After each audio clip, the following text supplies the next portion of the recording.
عادل صاحب آپ کی طرف ایک آخری سوال لے کر آتا ہوں اسی تناظر میں. اب دنیا جو ہے وہ ظاہر ہے ہمارا کندھا استعمال کرتی رہی ہے افغانوں کے لیے، اور کبھی افغانستان کا کندھا استعمال ہوتا رہا ہے ہمارے لیے. خاص طور پر ہمارے ہاں جو یہ قوم پرست سیاسی جماعتیں ہیں، اگر ہم خیبر پختونخوا کی بات کریں، بلوچستان کی بات کریں، تو اب اس نئی پالیسی کے تحت آئندہ آنے والے دنوں میں ایک وہ ود ان دی سسٹم، یا ہمیں کہہ لیں کہ ود ان دی بارڈرز، ہمیں بڑا چیلنج فیس کرنا پڑے گا. عادل صاحب بالکل اس طرح کی صورتحال ہے، اور میرا خیال ہے کہ اب چونکہ ایک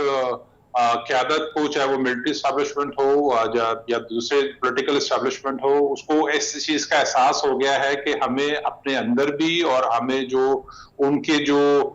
خیر خواہ ہیں یا ان کے جو فرنٹ مین ہیں، ان سب کے خلاف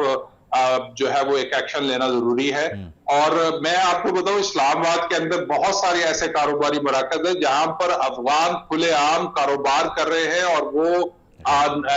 جو ہے وہ نہ اپنے پیسے بینک میں جمع نہیں کرتے، کیش میں کاروبار کرتے ہیں. اور یہ ہم بدقسمتی سے یہ ہمارے قانون نافذ کرنے والے اداروں کو اس بات کا بڑی اچھی طرح علم ہے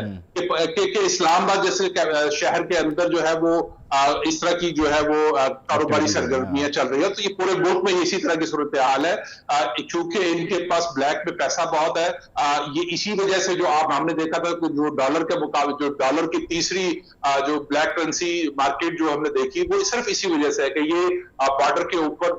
پیسوں کے ڈھیر ان کے پاس موجود ہیں. یہاں پر اسلام آباد کے یقیناً اس اندر کے بہت سارے بڑے نقصانات تھے معاشی طور پر، اس کے علاوہ معاشرتی طور پر ہمیں دہشت گردی کا سامنا کرنا پڑا، ہمارے جوانوں نے قربانیاں دی، ہمارے شہر بازار محفوظ نہ تھے. ایک مرتبہ پھر یہ دیر آیت درست آیت کا فیصلہ ہے، اس کی امپلیمنٹیشن کے لیے اب ہمیں تھوڑا سا انتظار کرنا ہوگا، وقت دینا ہوگا، اور ہوپ سو کہ یہ اچھے سے کنکلوڈ ہو جائے. بہت شکریہ.